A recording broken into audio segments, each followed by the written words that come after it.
ازيكم؟ يا رب تكونوا بخير وسعادة. كل عام وانتم طيبين. هنعمل النهاردة أكلة حلوة وبسيطة وسريعة كده من البطاطس البيض الجميلة اللي انتوا شايفينها دي. جبتها النهاردة الكيلو ب4 جنيه والله يا جماعة. تعالوا نشوف هنعمل ايه. نسلق البطاطس، نقشرها ونحمرها زي ما انتوا شايفين كده اهو. هنحمر البطاطس بتاعتنا وتاخد اللون الذهبي الجميل وتبقى معانا بالشكل الجميل اللي انتوا شايفينه ده. تمام يا ام محمد.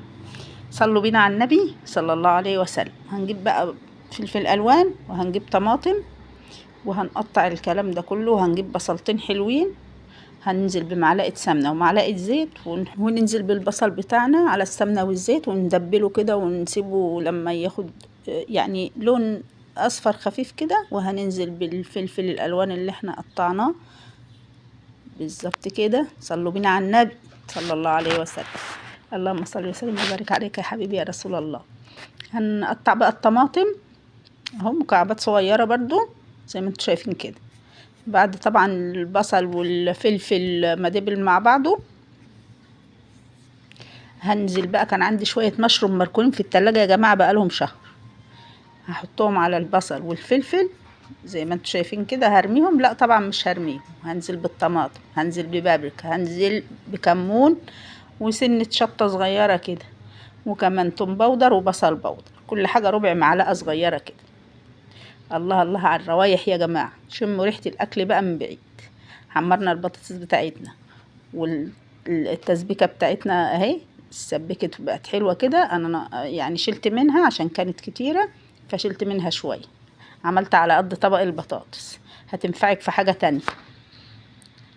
تمام. هنزل بقى بالبطاطس قلبيها بقى مع بعضيها. وهنا كان النور قطع ومعرفتش اصور باقي الاكله فاعذروني. هنا هتقلبي البطاطس مع الصلصه الجميله دي، وظبطي الملح بتاعك بقى، وهتاكلي اجمل بطاطس بيض بالصلصه. جميله جميله جميله، تحفه يا جماعه.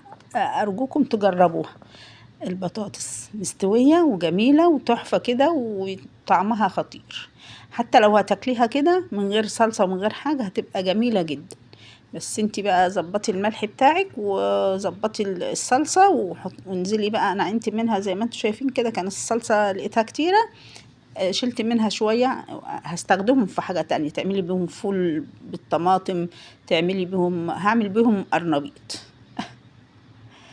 ظبطي الملح بتاعك بقى زي ما قلتلك اهو. وهنقلب كده، وقلبي بقى البطاطس في الصلصه الجميله دي وهتاكلي صوابعك وراها. صدقوني تحفه يا جماعه وجميله جدا جدا جدا.